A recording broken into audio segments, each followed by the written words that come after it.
வாழ்க வளமுடன். Welcome to Varuna's kitchen. இன்னைக்கு நம்ம வருணாஸ் கிச்சன்ல நிறைய பேர் கேட்டிருந்த சத்து மாவு ரெசிபி தாங்க பார்க்க போறோம். இந்த சத்து மாவு பொறுத்த வரைக்கும் டிஃப்ரெண்டான மெத்தட்ஸ்ல டிஃப்ரெண்ட் ரேஷியோல நிறைய பேர் வித்தியாசமா தயார் பண்ணுவாங்க. ஆனா இன்னைக்கு நம்ம வருணாஸ் கிச்சன்ல ரொம்ப சுவையாகவும் அதே சமயம் உடம்புக்கு தேவையான எல்லா சத்துக்களும் இருக்கிற மாதிரியுமான ஒரு ரெசிபியை தாங்க நான் இன்னைக்கு உங்களோட ஷேர் பண்ணியிருக்கேன். ஒரு சிலர் சத்து மாவு தயார் பண்ணுறதுக்காக முளைக்கட்டின பயிர் வகைகள் பயன்படுத்துவாங்க. அந்த மாதிரி முளைக்கட்டின பயிர் வகைகள் பயன்படுத்தும் போது அதிக நாள் நம்ம சத்து மாவை ஸ்டோர் பண்ணி வச்சுக்க முடியாதுங்க. ஏன்னா சீக்கிரமாக பூச்சி விழுகிறதுக்கான வாய்ப்புகள் ரொம்ப அதிகம்.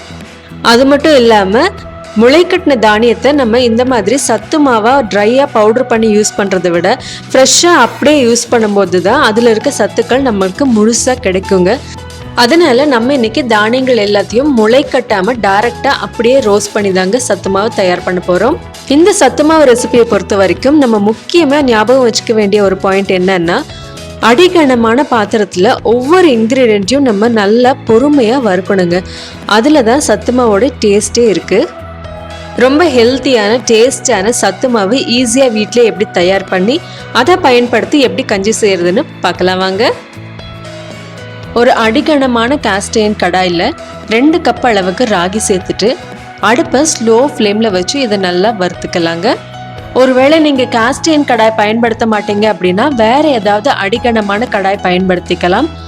அடுப்பை ஸ்லோ ஃப்ளேம்லேயே வச்சுட்டு எல்லா இன்க்ரீடியன்ஸையும் வறுக்கணுங்க. அப்போ தான் எல்லா பக்கமும் ஹீட் ஈவனாக டிரான்ஸ்மிட் ஆகி ஒரே மாதிரி வறுபடும்.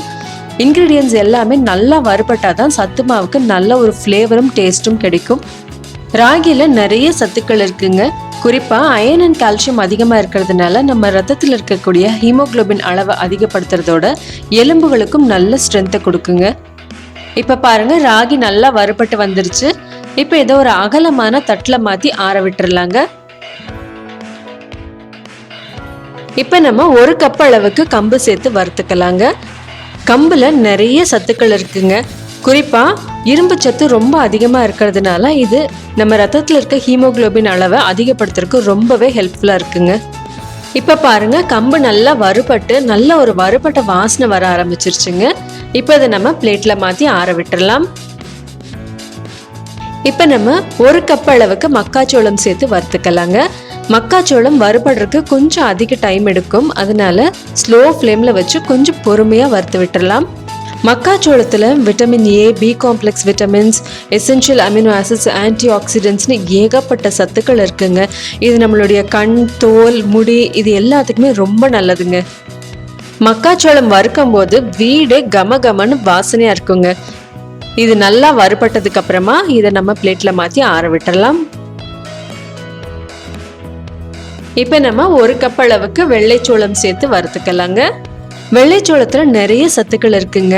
குறிப்பா இது நம்மளுடைய போன் ஹெல்த்துக்கு ரொம்பவே நல்லதுங்க. இதுல இருக்கக்கூடிய அதிகப்படியான நார்ச்சத்து நம்மளுடைய பிளட் சுகர் லெவலை கண்ட்ரோல் பண்றதுக்கு ரொம்பவே ஹெல்ப்ஃபுல்லாகவும் இருக்குங்க. சோளம் நல்லா வறுபட்டு பொரிய ஆரம்பிச்சிருச்சு பாருங்க. இப்ப இதை நம்ம பிளேட்ல மாத்தி ஆற விட்டுடலாம். இப்ப நம்ம 1 கப் அளவுக்கு சம்பா கோதுமை சேர்த்து வறுத்துக்கலாங்க. இதுதான் நம்மளுடைய பாரம்பரியமான கோதுமை வெரைட்டிங்க. இப்ப நம்ம அதிகமா பயன்படுத்துறது ஹைபிரிட் வெரைட்டி தான். சம்பா கோதுமையில் இருக்கக்கூடிய அதிகப்படியான சத்துக்கள் நம்மளுடைய எலும்புகளையும் நரம்பு மண்டலத்தையும் வலுவாக்குறதுக்கு ரொம்பவே ஹெல்ப்ஃபுல்லா இருக்குங்க. அதோட இதுல இருக்கக்கூடிய அதிகப்படியான நார்ச்சத்து நம்மளுடைய பிளட் கொலஸ்ட்ரால் லெவலை கம்மி பண்ணி நம்மளுடைய ஹார்ட் ஹெல்த்தை இம்ப்ரூவ் பண்றதுக்கு ரொம்பவே ஹெல்ப்ஃபுல்லா இருக்குங்க. இது நல்லா வறுபட்டதுக்கு அப்புறமா இதை நம்ம ஆற விட்டுறலாங்க. இப்ப நம்ம 1 கப் அளவுக்கு மாப்பிள்ளை சம்பா அரிசி சேர்த்து வறுத்துக்கலாங்க. நம்ம மோஸ்ட்லி பாலிஷ்டு ரைஸ், அதாவது ஒயிட் ரைஸ் தான் அதிகமாக பயன்படுத்திட்டு இருக்கோங்க. இந்த மாதிரி பாலிஷ் பண்ணாத பாரம்பரிய அரிசி வெரைட்டியை நம்ம அதிகமாக யூஸ் பண்ணுறதே இல்லை. அதனால தான் நான் இன்னைக்கு இந்த சத்து மாவில் மாப்பிள்ளை சம்பா அரிசி பயன்படுத்தியிருக்கேங்க. மாப்பிள்ளை சம்பா அரிசியில் நிறைய சத்துக்கள் இருக்குங்க. ரொம்ப முக்கியமாக சொல்லணும் அப்படின்னா இதில் நிறைய antioxidants, B complex vitamins இருக்கிறதுனால நம்மளுடைய இம்யூனிட்டியை பூஸ்டப் பண்ணுறதுக்கு ரொம்பவே ஹெல்ப்ஃபுல்லாக இருக்குங்க. அது மட்டும் இல்லாமல் டயபெட்டிஸ் இருக்கவங்களுக்கு பிளட் சுகர் லெவலை கண்ட்ரோல் பண்ணுறதுக்கும் ரொம்ப ஹெல்ப்ஃபுல்லாக இருக்குங்க. பாருங்க, அரிசி இந்த அளவுக்கு நல்லா பொரிஞ்சு வர்ற வரைக்கும் பொறுமையாக வறுத்துக்கணும். இப்போ இதை நம்ம பிளேட்ல மாற்றி ஆற விட்டுறலாங்க. இப்போ நம்ம 1 கப் அளவுக்கு முழு கருப்பு உளுந்து சேர்த்து வறுத்துக்கலாங்க. நம்ம அதிகமாக தோல் நீக்கின வெள்ளை உளுந்து தான் பயன்படுத்திக்கிட்டு இருக்கோம். இந்த மாதிரி தோலோடு இருக்கக்கூடிய முழு உளுந்தை நம்ம பயன்படுத்தும் போது அதில் இருக்கக்கூடிய சத்துக்கள் நமக்கு முழுமையாக கிடைக்குங்க. கருப்பு உளுந்து நம்மளுடைய போன் ஸ்ட்ரென்த்துக்கு ரொம்ப ரொம்ப நல்லதுங்க. குறிப்பாக முட்டு வலி இடுப்பு வலி இருக்கவங்க அதிகமாக இதை உணவில் எடுத்துக்கிறது ரொம்பவே நல்லதுங்க. நம்ம முழு உளுந்தாக எடுத்துக்கும் போது அதில் இருக்கக்கூடிய அதிகப்படியான நார்ச்சத்து பிளட் கொலஸ்ட்ரால் அண்ட் சுகர் லெவலை கண்ட்ரோல் பண்ணுறதுக்கு ரொம்பவே ஹெல்ப்ஃபுல்லாக இருக்குங்க.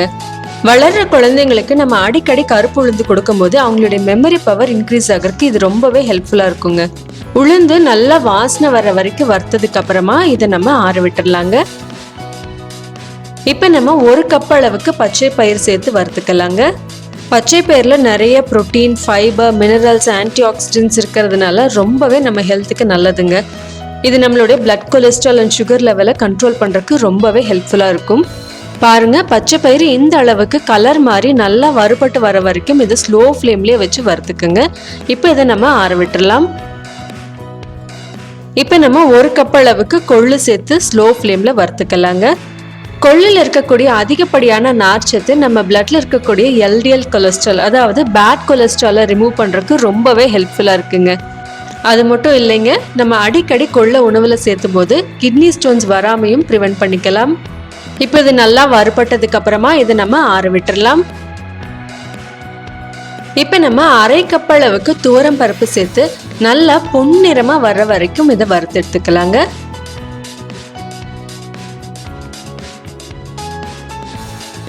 இப்போ இதில் 1/2 கப் அளவுக்கு வெள்ளை எள் சேர்த்து நல்லா பொரிஞ்சு வர வரைக்கும் வறுத்துக்கலாங்க.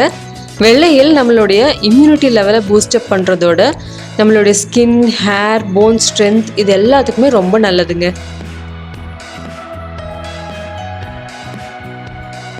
இப்போ நம்ம 1/2 கப் அளவுக்கு பொட்டுக்கடலை சேர்த்து வறுத்துக்கலாங்க. பொட்டுக்கடலை சீக்கிரமாக வறுபட்டுரும், அதனால ஸ்லோ ஃப்ளேமில் வச்சு கொஞ்சம் பொறுமையாக வறுத்து எடுத்துக்கோங்க.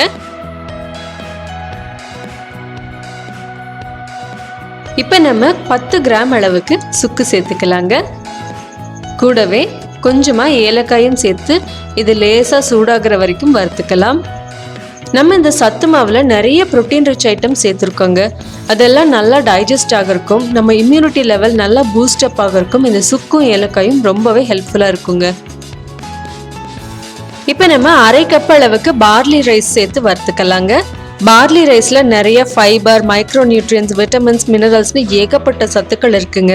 இது நம்மளுடைய பிளட் கொலஸ்ட்ரால் அண்ட் சுகர் லெவலை ரெடியூஸ் பண்ணுறதுக்கு ரொம்பவே ஹெல்ப்ஃபுல்லாக இருக்குங்க. அதோட நம்மளுடைய டைஜஷனை நல்லா இம்ப்ரூவ் பண்ணி ஹார்ட் டிசீஸ் வராமல் தடுக்கிறதுக்கும் இது ரொம்பவே ஹெல்ப்ஃபுல்லாக இருக்குங்க. இப்போ நம்ம நட்ஸ் எல்லாம் சேர்த்துக்கலாங்க. 1/2 கப் அளவுக்கு தோல் நீக்கிய நிலக்கடலை, கொஞ்சமாக பிஸ்தா, 1/4 கப் அளவுக்கு பாதாம், 1/4 கப் அளவுக்கு முந்திரி, இது எல்லாத்தையும் சேர்த்து ஸ்லோ ஃப்ளேமில் நல்லா வறுத்துக்கலாங்க. இந்த சத்து மாவை நீங்கள் வளர்கிற குழந்தைகளுக்காக தயார் பண்ணுற மாதிரி இருந்தால் நட்ஸோட அளவுகள் இன்னும் கொஞ்சம் அதிகமாக கூட நீங்கள் சேர்த்துக்கலாங்க. நம்ம தனித்தனியாக வறுத்த எல்லா இன்க்ரீடியன்ஸையும் ஒரு அகலமான பிளேட்டில் ஆற வச்சு மெஷினில் அரைக்கிறதுக்கு தயாராக இருக்குங்க. இப்போ நம்ம வறுத்ததில் வெள்ளை எள்ளையும் நட்ஸையும் மட்டும் நான் தனியாக எடுத்து வச்சுருக்கேங்க. இதை நம்ம மிக்சியில் சேர்த்து தான் அரைக்க போகிறோம். வெள்ளை எள்ளுலையும் நட்ஸ்லையும் அதிகப்படியான எண்ணெய் பசு இருக்கிறதுனால நம்ம மெஷினில் கொடுத்து அரைக்கும் போது மெஷினில் ஒட்டிக்கிறதுக்கு நிறைய சான்ஸ் இருக்குங்க. அதனால் நம்ம எள்ளையும் நட்ஸையும் மட்டும் மிக்சியில் தனியாக பவுடர் பண்ணி எடுத்துக்கலாங்க.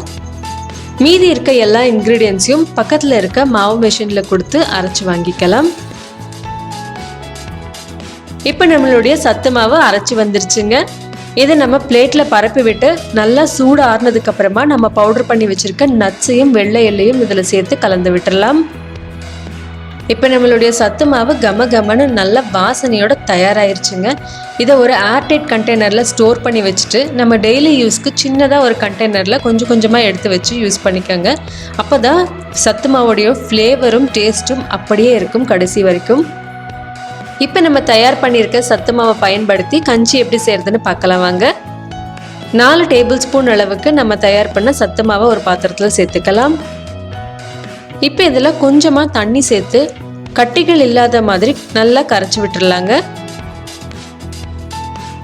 இப்போ நம்ம ஸ்டவ் ஆன் பண்ணி இதை 2லேருந்து 3 நிமிஷம் நல்லா கலந்து விட்டுடலாங்க.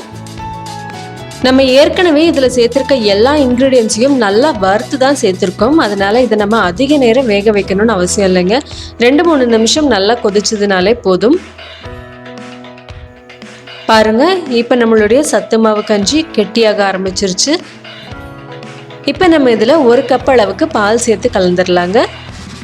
ஒருவேளை நீங்கள் பால் சேர்க்க வேண்டாம்னு நினச்சிங்கன்னா இது நல்லா சூடு ஆறுனதுக்கு அப்புறமா கொஞ்சமாக மோரும் உப்பும் சேர்த்து கலந்து விட்டுட்டு சர்வ் பண்ணிக்கலாம்.